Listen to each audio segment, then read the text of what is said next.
জিনিসটা দেওয়ার চেষ্টা করেন ব্রেকিং নিউজ হিসাবে, কিন্তু ব্রেকিং নিউজ আপনি বাসায় বসে ব্রেকিং নিউজ দেওয়াটা আপনার জন্য কিন্তু খুব টাফ। ব্রেকিং নিউজ দিতে হলে আপনাকে কিন্তু স্পটে থাকতে হবে। সো আপনি স্পটে না থেকে অন্য একটা ওয়েবসাইট থেকে ব্রেকিং নিউজ দিল অথবা টেলিভিশনে একটা ব্রেকিং নিউজ দিল, সেখান থেকে আপনি নিজে যোগাযোগ না করে যদি সেটাকে ব্রেকিং নিউজ হিসেবে চালিয়ে দেন, তাহলে আমি মনে করি যে সেটা সঠিক সাংবাদিকতা না। ব্রেকিং নিউজ অলওয়েজ কিন্তু নিউজটার সাথে আপনাকে সম্পৃক্ত থাকতে হবে এবং যিনি নিউজটা দিচ্ছেন সেখানে আপনার উপস্থিত থাকতে হবে। উপস্থিত না থাকলে আপনাকে সেখানে যোগাযোগ করতে হবে। দ্যাট মিনস আপনাকে ফার্স্ট হ্যান্ড ইনফরমেশনটা আপনার কাছে থাকতে হবে। আপনি অন্য এক জায়গা থেকে নিউজটা লিড করে ব্রেকিং নিউজ হিসেবে চালিয়ে দেওয়াটা আমি মনে করি যে সেটা সঠিক সাংবাদিকতা না। এটি হলো একটি দিক।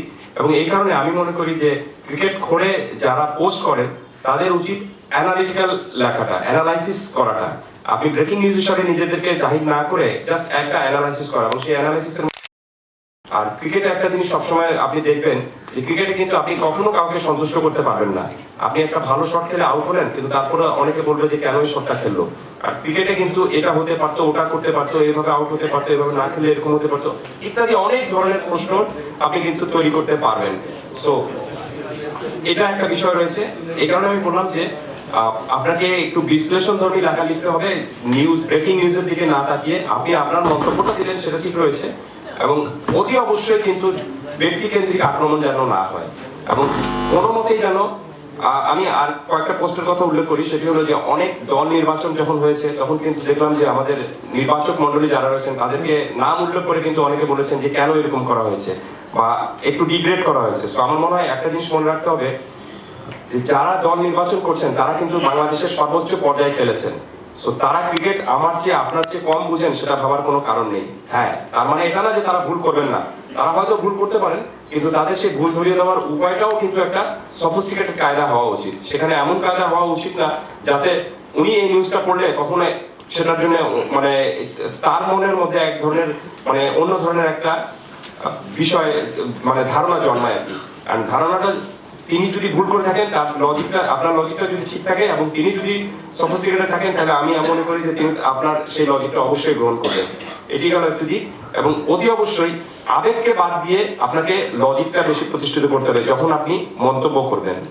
তো আমরা অনেক সময় আবেগের কারণে লজিকটা ভুলে যাই, ফলে ভুলটা কিন্তু নিজেরাই করি। তো আমার মনে হয় যে এখন পর্যন্ত ক্রিকেট কোর্ট যেভাবে এগিয়ে যাচ্ছে সেভাবে এগিয়ে যাক, এবং যেভাবে গর্জন করে যাচ্ছে সামনে 7 বছর না, সামনের আরো 70 বছর যেন গর্জন করুক।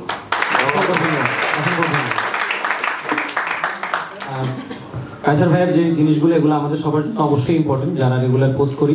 আমরা যদিও এটা মেনে চলার চেষ্টা করি, তারপরে অনেক মানুষের প্ল্যাটফর্ম এটা পোস্ট প্রত্যেকদিন প্রায় 800 থেকে 1000 পোস্ট অ্যাপ্রুভালে আসে। আমরা চেষ্টা করি সেখান থেকে ফিল্টারিং করে অ্যাপ্রুভ করার জন্য। তারপরেও থাকবে আমরা এটা হচ্ছে ফেসবুক প্ল্যাটফর্ম, যার কারণে অনেক কিছু আসলে রুলস আমরা আসলে ফলো করতে গেলেও অনেক কিছু নিজেদের উইলিংলি করতে হয়, not any kinds of terms of trade. হ্যাঁ, ধন্যবাদ। এবার থেকে ইনশাআল্লাহ এই জন্যই আসলে বলা আপনাদেরকে এখানে ডাকা, আমরা ইনশাআল্লাহ সেগুলোর দিকে আরো নজর রাখবো। তিতুমির ভাইয়ের কাছে সেম আরেকটা সেম টাইপেরই কোশ্চেন। আপনি আমাদের একেবারে জন্মলগ্ন থেকেই আমাদেরকে দেখছেন, আমাদের উত্থান পতন, আমাদের আসা যাওয়া বা এখানে যে নেতৃত্বের একটা অবস্থা, কার্যক্রমের ব্যাপ্তি। তো আমরা যেরকম অনলাইনে ছিলাম, অনলাইন থেকে আস্তে আস্তে অফলাইনেও প্রসার হচ্ছি।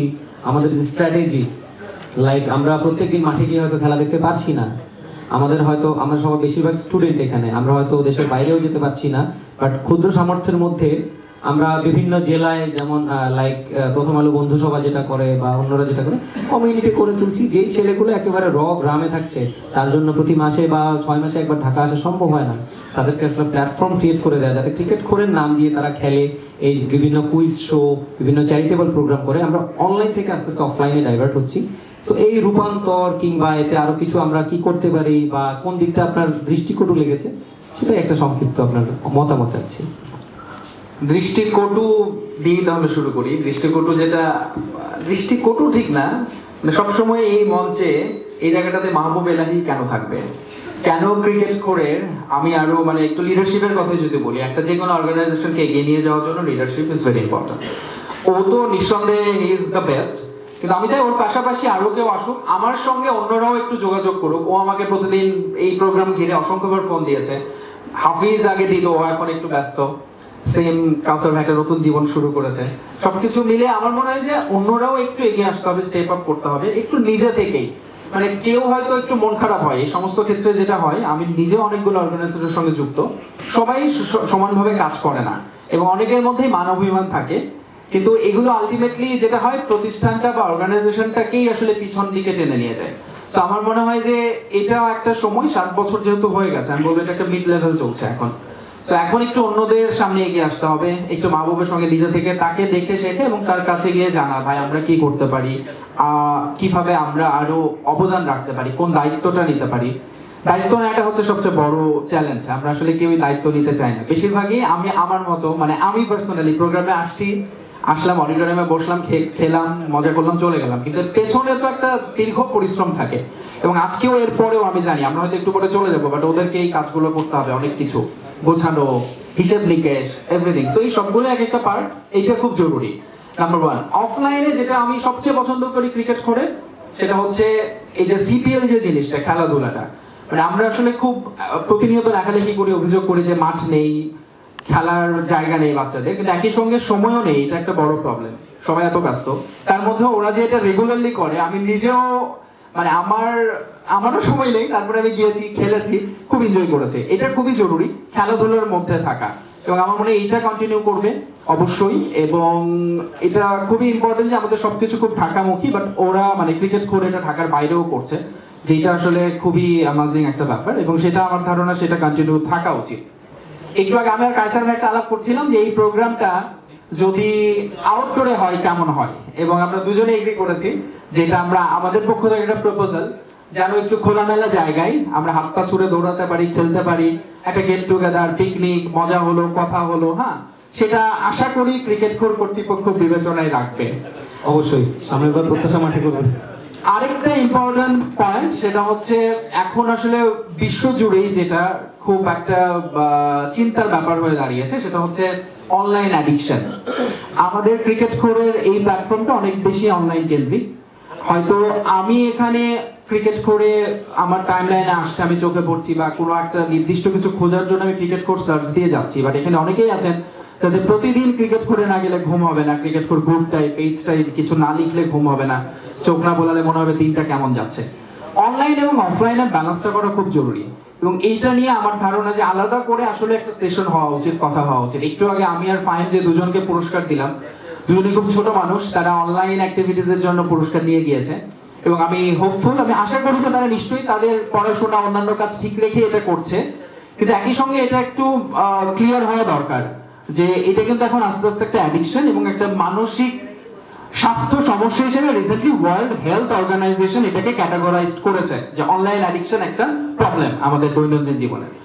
এইটাকে আমি জানি না কিভাবে ব্যালেন্স করা যায়, আমিও আসলে খুব বেশি জানি না। যারা জানে, এরকম অনেকেই আছে এটা নিয়ে কাজ করছে, তাদেরকে নিয়ে আলাদা করে একদিন ক্রিকেট কোর বসতে পারে, যদি সম্ভব হয় এই সেশনেও একটা দিনের আধা ঘন্টা এটার জন্য থাকতে পারে।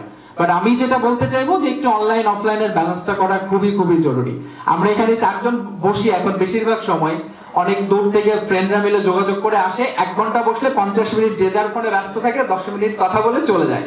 তো এইটা থেকে মানে যেহেতু এটা একটা অনলাইন বেসড, তো আমার মনে হয় এই জিনিসটা আরেকটু ফোকাস হওয়া জরুরি ক্রিকেট করে।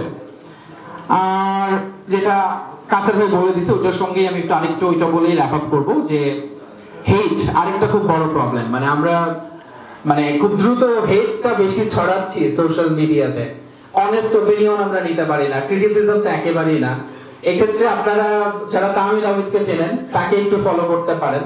মানে আমি ইউটিউবার তাহমিদ আহমেদের কথা বলছি, কি পরিমাণ গালাগালি হজম করেন এবং সেগুলোর কিভাবে তিনি উত্তরগুলো দেন সেটা দেখবেন। যে আমাদের সহনশীল হতে হবে প্রত্যেককেই, এবং cricket core as a platform, আমি সবসময় বলি এখানে যে 4 লাখ 5 লাখ মেম্বার আছে, এরা বাকি আরো 5 লাখ যারা ক্রিকেট ফ্যান তাদের চেয়ে আলাদা, তাদের চেয়ে একটু উপরের দিকে, কারণ তারা ক্রিকেটটাকে এই যে উপরে যেটা লেখা আছে ব্যাপারটা এরকমই অন করে। হ্যাঁ, তো সেখানে আমার একজন ক্রিকেটার, আমার একজন কোচ বা আমার একজন ফ্যান, তাদেরকে নেতিবাচক কোনো কথা নিশ্চয়ই তারা সেভাবে বলবেন না, যেটা আসলে অনেস্ট অপিনিয়ন, ক্রিটিসিজম, এই দুটোর মধ্যে অ্যাটাক বা এগ্রেসিভ দুটো কিন্তু আলাদা বিষয়, সেটাও একটু আলাদা করে আমার মনে হয় এটাও আরেকটা বড় শিক্ষা দেয় আমাদের অনলাইন, কিভাবে পজিটিভ ওয়েতে ইতিবাচক কথা মানে নেতিবাচক কথাও বলা যায়, তো সেটাও হচ্ছে আমরা আরেকটু খেয়াল রাখতে পারি। এবং আমি চাইবো যে গ্রুপগুলো যারা আছে, ক্রিকেটের অনেকগুলো গ্রুপ আছে, গ্রুপ এখানে আরো অনেকে এসেছে বিসিএস এ, তো তারা আরেকটা আমি বলবো পায়োনিয়ার, তাদের কাছ থেকে অনেক কিছু শেখার আছে অনেকের। স্টিল অনেক সময় মানে আমি এটা কাউকে মিন করে বলছি না, দেখি যে তামিমিয়ান সাকিবিয়ানের মতো গ্রুপেও এক ধরনের একটা ক্ল্যাশ বা একটা বিদ্যমান ব্যাপার থাকে। আমি ক্রিকেট করে আর ও হচ্ছে এবিসি কোডের, সো ওর চেয়ে আমি বেশি এলিট। আমার মনে হয় এই ব্যাপারগুলো থেকেও একটু আমাদের আরেকটু চিন্তা ভাবনাটা বদলাতে হবে। সো থ্যাংক ইউ, অনেক কথা বলে ফেললাম, অনেক সমালোচনায় বেশি করলাম, but still cricket core overall মানে আমি 100-তে 70+ মার্ক দিব ক্রিকেট কোরকে। Thank you very much. ধন্যবাদ।